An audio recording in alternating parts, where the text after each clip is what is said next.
సోదరులారా, చాలా విషయాలు నా ముందు మాట్లాడిన పెద్దలు చెప్పారు.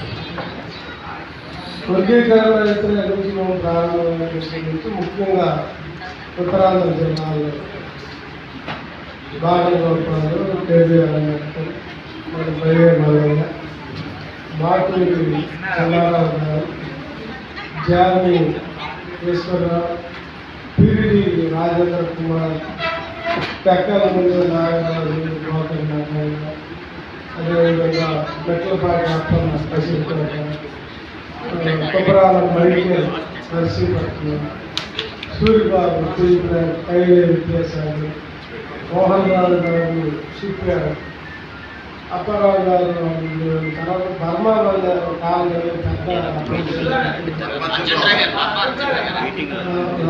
అబ్దుల్ అంటే ఇప్పుడు చాలామంది కొంతమంది లేరు.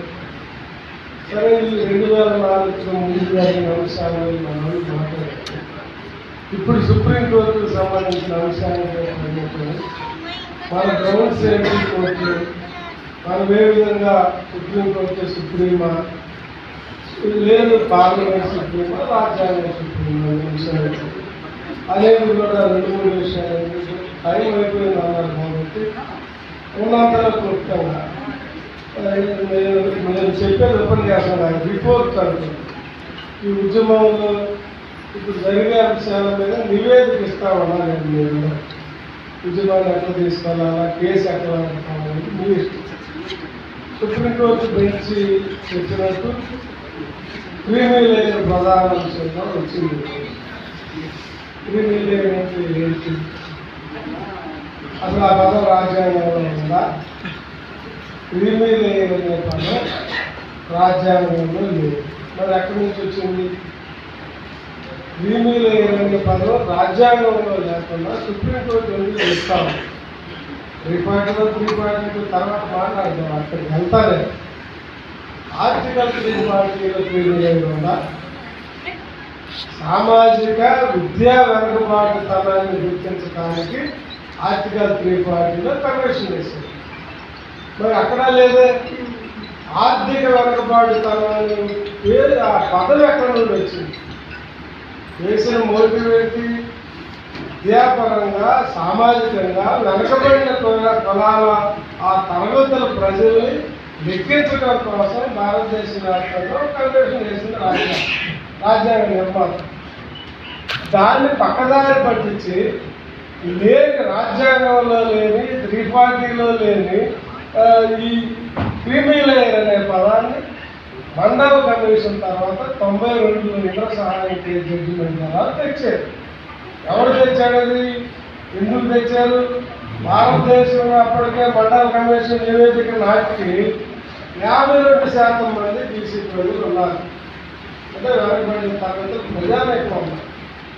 మరి 52% రిజర్వేషన్ ఇవ్వాల్సి వస్తే మనకున్న ఎస్సీ ఎస్టీ రిజర్వేషన్ 22%, ఆ 52% కలిస్తే 75% దగ్గర రిజర్వేషన్లో ఎస్సీ ఎస్టీ బీసీలకి అన్ని పదవుల్లోనూ ఉద్యోగాల్లోనూ విద్యావకాశాలు కలిగించాలా?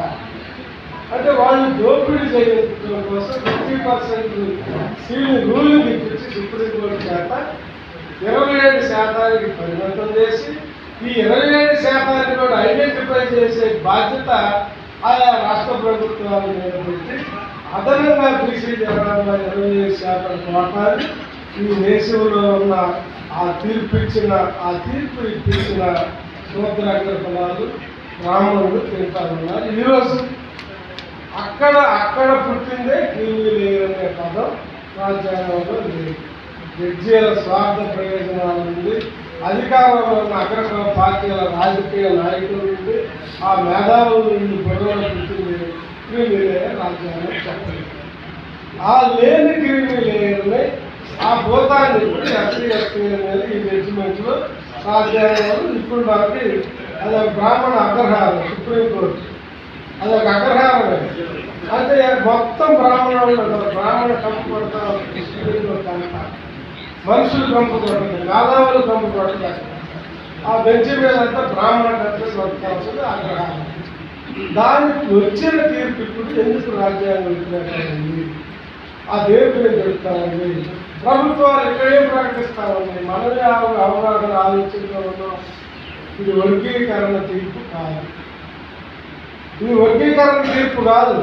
కులాల వారి వర్గీకరణ తీర్పు కాదు. కులంలో ఉన్నవాళ్ళు అభివృద్ధి, కులంలో ఉన్న అవకాశాలు అందుకున్న వాళ్ళు ఎంపెరికల్ డేటా తీయండి. ఆ రాష్ట్ర ప్రభుత్వాలు సుప్రీంకోర్టు ఆదేశించింది.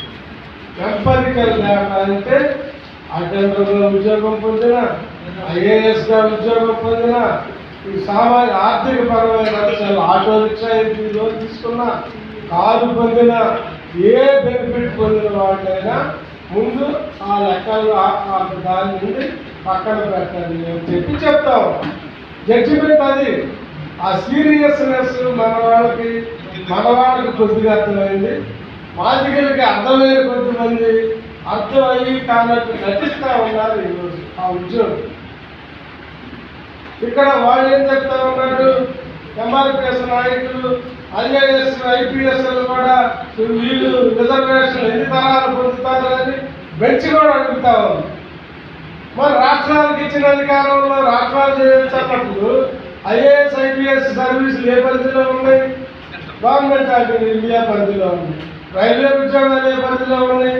Government of India. Steel plant ఉద్యోగాలు, షిప్ యార్డ్ ఉద్యోగాలు, బ్యాంక్ ఉద్యోగాలు, అట్లాగే మిగతా సెంట్రల్ సర్వీస్ అన్నింటిలో ఈ తీర్పు వర్తించదు. మరి స్టేట్ గవర్నమెంట్ తీర్పు, స్టేట్ గవర్నమెంట్ సర్వీసెస్ ఏమున్నాయి? ఈ అనుభవించిన ఎంపెరికల్ డేటా తీస్తే మాలలు పోతారు. అంటే తీసుకున్నవాడు, పొందినవాడు మాలల్లో పలానా భయ్య మల్లయ్య, పలానా భూశంకర్రావు, వీళ్ళు తీసుకున్నారు కాబట్టి వీళ్ళ కుటుంబాన్ని పక్కన పెట్టండి. అదేవిధంగా రెల్లి గ్రూపులు, అదేవిధంగా మాది గ్రూపులు, ఆ ఫలాలు పొందిన వాళ్ళని అందుకున్న వాళ్ళని తీసి పక్కన పెట్టే కుట్రపూరితమైన జడ్జిమెంట్. అది ఎప్పటి వరకు ఈ గుంపులో నుండి వీళ్ళని తీసాక వీడి పిల్లల రొటేషన్ ఎప్పటికి వస్తుంది? ఇక్కడ ఉన్నవాడందరూ ఏదో ఒక ప్రయోజనం పొందిన 200 ఏళ్ళకో 300 సంవత్సరాలకు అప్పుడు దాకా వీడిని ఎక్స్క్లూడ్ చేస్తా ఉన్నారు, పక్కన పెడతా ఉన్నారు. ఇది వాళ్ళకి హోమోజేనియస్గా వచ్చిన రాజ్యాంగ హక్కులు. అంటే పుట్టుకతో మన ఏఎస్పీ గారి కడుపున వాళ్ళ 2-3 పిల్లలు పుడితే ఏఎస్పీలు కాబట్టి వాళ్ళ కడుపున పుట్టిన రిజర్వేషన్ రాదు. ఏఎస్పీ అనే మాదిగో రెల్లియో వాళ్ళ కడుపును పుట్టినందుకు వచ్చే రిజర్వేషన్. ఆయనకి వాళ్ళ ఆస్తిలో, ఆయన స్వార్థితంలో నీకు హక్కు లేదని, వాళ్ళ పిల్లలకి లేదని ఆయనకున్న. కానీ నా కొడుకు రిజర్వేషన్ వద్దు అనే హక్కు ఏఎస్పీ గారికి లేదు, మాలయ్యకి లేదు, భూసేవకి లేదు. ఇక్కడ ఉన్న ఉద్యోగాలు పొందిన వాడు ఎవరికి లేదు. అది వాడు జన్మతః వచ్చిన హక్కు. ఆ హక్కు ఎక్కడ వచ్చింది? జన్మతః రాజ్యాంగం ముందే ఉంది.